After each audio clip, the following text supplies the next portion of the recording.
open this and go to load, take out CDT base. So anyone can be taken. I'm taking CDT base. In CDT base, whatever the properties are given, I'm not going to touch it. Just go to left contact. In this left contact, there are surface recognition velocity of electron and holes. So these are very high values. Basically for passivated devices like passivated silicon device, these values, SRV values, surface recognition values will be around 10 to 100 centimeter per second. That's it. So not beyond 100 centimeter per second. So you can see that these are very high. So if they are higher, the efficiency will be lower. So if they are around 10 or 100, the efficiency will be high. So we will not touch them. We will touch other part, which is metal work function. So metal work function is very important in terms of making ohmic contact with a p-type layer. Okay, so left contact is a p-type layer. So CDT is a p-type layer. Okay, so I will not touch it. I will just I will select it. Okay, go to batch setup. Just go to left contact, and here you select out metal work function.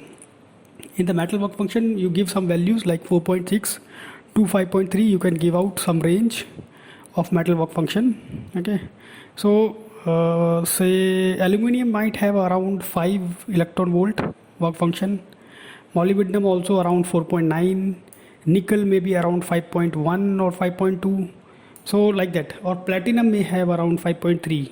So higher work function metal is will make ohmic contact with p-type semiconductor. Okay, so higher metal work function. So higher will be generally metal will have lower than 5 work function. Only costly material like platinum will have higher than 5.3, that platinum. Okay, so update it, select it. Okay, now in the recorder, just take out efficiency. Okay, efficiency is taken, and then give the light condition, all those conditions, and then just calculate out recorder.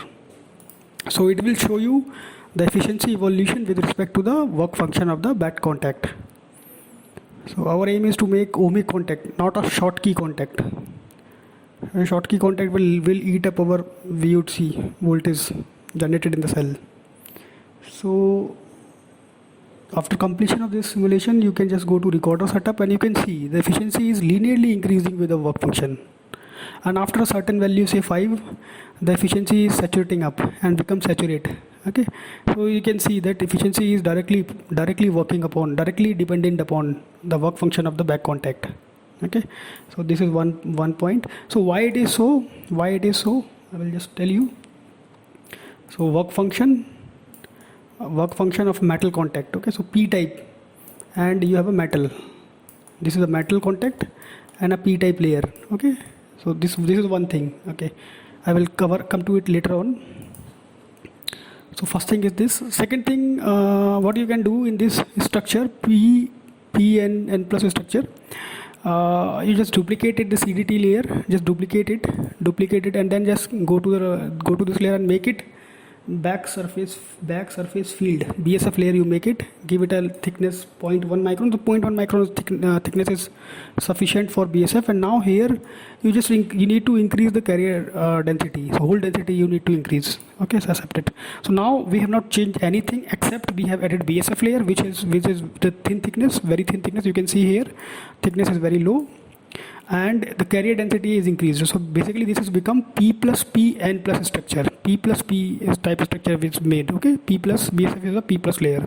So this is now let us compare this this structure. Okay, so if I just simulate this structure, single shot simulation is running, the efficiency is giving out. So what I have to do, I have to just clear all simulation, then I have to again do it. So you can see the efficiency, this structure, what is the efficiency it is giving? It is giving around 16.64 efficiency. Okay, so this efficiency is with the BSF layer. Okay, and when there's no BSF layer, so just remove this layer. When there's no BSF layer with the original structure, then what is the efficiency? You can see. So both the efficiency we can compare out. So the efficiency is 16%. So there is an increment in the efficiency. Okay, so there's an increment. There's a little bit increment is being shown here in our simulation. There's an improvement is very low, but there are definitely going to be an improvement when you apply a BSF layer. Okay, so those two things I have demonstrated here. Okay, those two things have been demonstrated here. Now I will go why this is happening. Now why it is happening. So if you use work function and either you improve the work function of the back contact, or either you are taking P plus layer at the back contact. So you are making a P plus P junction. Okay, you are making a P plus P junction. So this high work function metal and p-type layer. So this will result, high work function metal and p-type layer will result in a near ohmic behavior of this junction. So this is near ohmic behavior, and this is P plus P. Again it will show a near ohmic behavior again. Near ohmic behavior when you make a back contact. So a metal, so here you can use any metal you can use.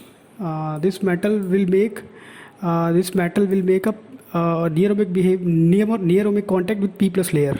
Okay, so otherwise this p-type semiconductor, we are making a contact with p-type semiconductor. So p-type semiconductor require either a high work function of the metal to make near ohmic contact, or it will require high doping, so P plus type doping to make a near ohmic contact. So and to reduce out Schottky diode behavior. So that's why these two techniques of having high work function metal contact or having P plus layer BSF field, back surface field, or back surface passivation also we can call it. So these two will result in higher efficiencies. Okay.